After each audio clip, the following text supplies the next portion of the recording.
नमस्कार. मी उल्का उद्धव पटवर्धन. उल्काच किचनमध्ये आपणा सर्वांचं स्वागत आहे. आता सध्या उन्हाळा सुरू आहे आणि आपण सुकवण्याची तयारी करतो, म्हणजे पावसाळ्यासाठी लागणाऱ्या गोष्टी आपण तयार करतो. त्यातला महत्त्वाचा आयटम असतो म्हणजे सांडगी मिरची. पण त्याच्यासाठी ह्या मिरच्या स्पेशल मिळतात, म्हणजे गावठी मिरच्या, म्हणजे या इकडे अगदी पिकणाऱ्या अशा ह्या मिरच्या असतात आणि अशाच मिरच्या भरण्यासाठी लागतात. आपण जी उसळी मिरची किंवा फोडणीची मिरची घालतो ती सुद्धा याचीच घालतो, म्हणजे ती वर्षभर चांगली टिकते आणि त्यातल्या त्यात त्या जून असायला हव्यात अशा या मिरच्या मला मिळाल्या आहेत. आणि मी आज तुम्हाला त्याच्यापासून सांडगी मिरची म्हणजे वाळवणाचा एक प्रकार तुम्हाला करून दाखवणार आहे. आता त्या कशा करायच्या आणि त्याचं साहित्य दाखवते. आधी तुम्हाला काय काय घेतलंय ते. हे मीठ घेतलंय, ही हळद, मेथी आणि हिंग, मोहरी पावडर. यामध्ये बऱ्याच प्रकारानं लोक करतात. काही जण धना जिरा पावडर घालतात, काही जण त्याच्यात लिंबू पिळतात, काही जण त्याच्यात दही घालतात. पण आम्ही हे सगळं काहीही न घालता एवढ्याच साहित्यात आम्ही मिरच्या भरतो. शक्यतो 1 वाटी जर आपण हळद घेतली असेल तर त्याला पाव वाटी हे पुरतं, मीठ पुरतं, पाव वाटी मेथी पावडर पुरते आणि त्याच्या निम्मे आपण हिंग पावडर घालायची असते. मोहरी पावडर ही सुद्धा ऐच्छिक आहे. आवडत असेल तर घालावी, नाही आवडत असेल तर नाही घातली तरी चालते. पण धना जिरा पावडर किंवा अन्य काही विविध मसाले घालतात ते आम्ही घालत नाही. आम्ही एवढ्या साहित्यातच ही मिरची करतो. आता त्याच्यासाठी आता मिरची भरण्यासाठी तर प्रथम आपल्याला काय करणार आहे, करता येणार आहे. तर ह्या मिरच्या आपण पहिल्यांदा या मिरच्यांना असा कट देणार आहोत. हा असा कट द्यायचा, म्हणजे याच्यात आपण कूट भरणार आहोत. अशा मिरच्या आपण कट करून घेणार आहोत. देठ कापलं तरी चालतं, नाही कापलं तरी चालतं. देठ असाच असला तरीही चालतो, कारण उलट भाजायला अशी मिरची आपण सगळ्या हे करून घेणार. दाखवते मी तुम्हाला. थोडं वेळमोडं काम असतं पण चवीला एकदम मस्त. अशी आपण अशी सगळ्या आता मी करून घेते. दाखवते तुम्हाला अजून 2-4. असं छेद द्यायचं त्याला. मिरच्या जून असायला लागतात, कोवळ्या असल्या तरी पण त्या काळ्या पडतात. हे बघा अशी सगळं. आणि आता ही पण एखाद दुसरे मी तुम्हाला आधी भरूनही दाखवते, म्हणजे कशा भरायच्या असतात त्याही दाखवते तुम्हाला. तर हे सगळं आपण कूट एकत्र करणार आहोत आणि ते गच्च भरायचं असतं. हे गच्च भरलं जात नाही म्हणून काही जण त्याच्यात लिंबू रस पिळतात किंवा दही घालतात. पण असं जर घातलं आणि आपण त्या मिरच्या वाळलेल्या तळल्या तर त्यामध्ये जो तळलेला आपला हे सगळं कूट असतं ते दगडासारखं घट्ट होतं. आणि हे कूट आपण जे आता भरणार आहोत ते छान असं व्यवस्थित असं तळलं जातं. हा त्यामागचा फरक आहे. त्याच्यामुळे आम्ही करताना असंच करतो. आम्ही त्याच्यात दही वगैरे काही घालत नाही. काही जण तेलही घालतात, पण तेल घातलं तर ते नंतर त्याला वाळलेल्या ह्याला वास येतो.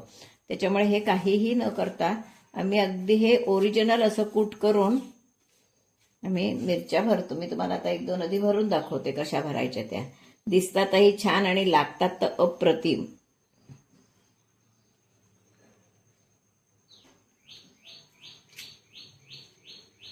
भरपूर कूट भरायचं आणि ते असं चेपून चेपून कूट भरायचं.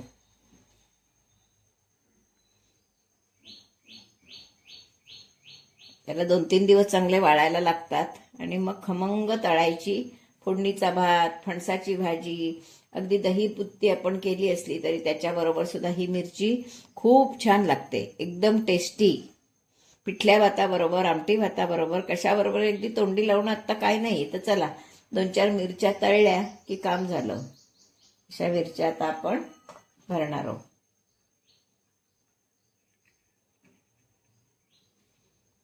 त्याला मिरच्या छान हव्यात. शक्यतो एका आकाराच्या मिळाल्या तरीही उत्तम होतं, पण ते मिळणं फार कठीण होतं. भरपूर कूट भरायचं आणि असं दाबून दाबून त्याच्यात भरायचं.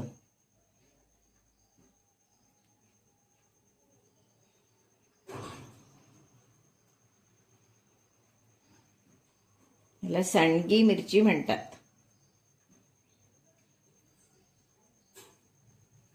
ही आपण भरायची, नंतर ती छान ताटात एका लावायच्या आणि उन्हात वाळत ठेवायच्या. घेते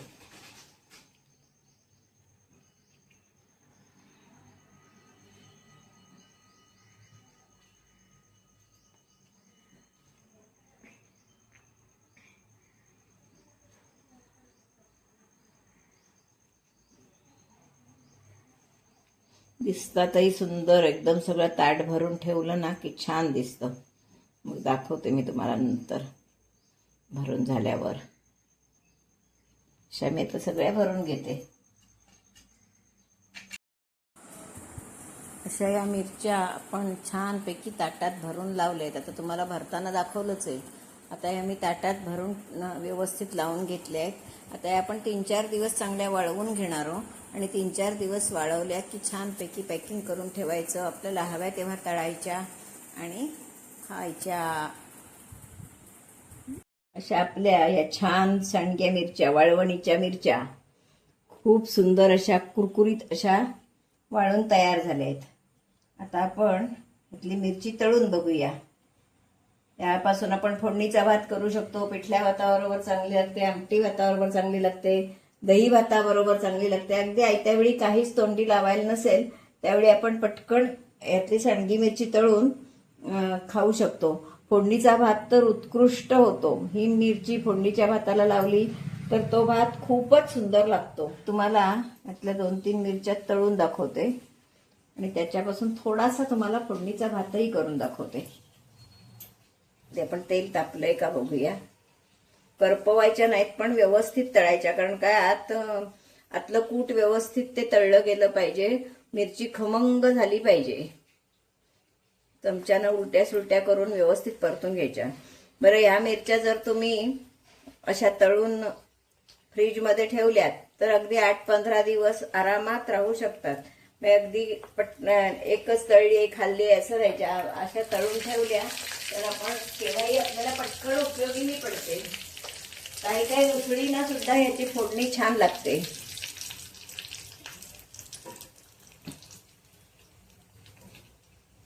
आहा हा, किती सुंदर दिसते बघा.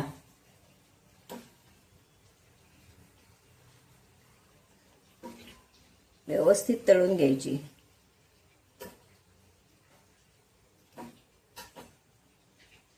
खुसखुशीत खमंग अशी ही मिरची होणार आहे आपली. जर आपण त्याच्यात ताक वगैरे घालून घट्ट केलं कूट तर मात्र ती मिरची अशी कडकडीत होते आणि म्हणजे चांगली नाही लागत. ही मिरची आता ही सुंदर लागेल. आता मी डिशमध्ये एका काढून ठेवते. तळून झाली मिरची, आता मी काढून घेते. थोडं तेल घेतलंय, कमी केलं तेल आणि अगदी थोड्याशा भातावर तुम्हाला फोडणी घालून दाखवणार आहे. किती खमंग फोडणीने किती सुंदर भात दिसतो ते. हिंग घालायचं आहे. हिंग, मोहरी झाली आपली फोडणी तयार. ही फोडणी आपण या भातावर घालणार आहोत. झटपट फोडणीचा भात. त्याच्यावर आपण मीठ घालणार. तर आपण चवीप्रमाणे मीठ घालणार आहोत. अगदी झटकन. थोडासा भात शिल्लक आहे तर मग काय करायचं, मग असं पटकन फोडणी घालता येते आपल्याला. आपण डबीत भरून असे ठेवू शकतो. 8 दिवस 15 दिवस ही मिरची उत्तम प्रकारे फ्रीजला टिकू शकते. झाकण लावून ठेवायची की फ्रीजला टिकू शकते. मी आता तुम्हाला दाखवते प्रक्रिया करून सगळी. आता आपण असं वाटलं तर मेथकूट घालायचं.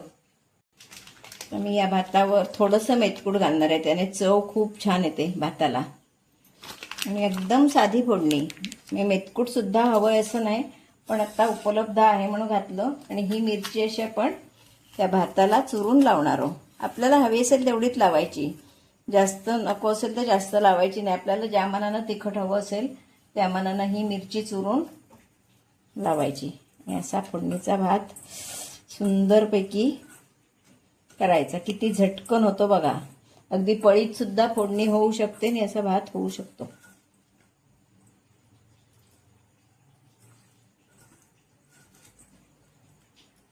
झटकन फोडणीचा भात. कांदा नको, लसूण नको, काही नको. एखादी सांडगी मिरची लावली की आपला भात तयार झाला. सांडगी मिरची लावून फोडणीचा भात झटकन करता येतो. म्हणजे सांडग्या मिरचीचे उसळीनं सुद्धा, भाजक्या उसळी केल्या, समजा कडधान्य भाजून उसळ केली तरी त्याला सुद्धा ही चांगली लागते मिरची. फणसाच्या भाजीला चांगली लागते, आंबाडीच्या भाजीला चांगली लागते, विविध भाज्यांना सुद्धा सांडगी मिरची छान लागते. त्याच्यासाठी ह्या मिरच्या करून बघा. त्यासाठी व्हिडिओ पहिल्यापासून शेवटपर्यंत बघा.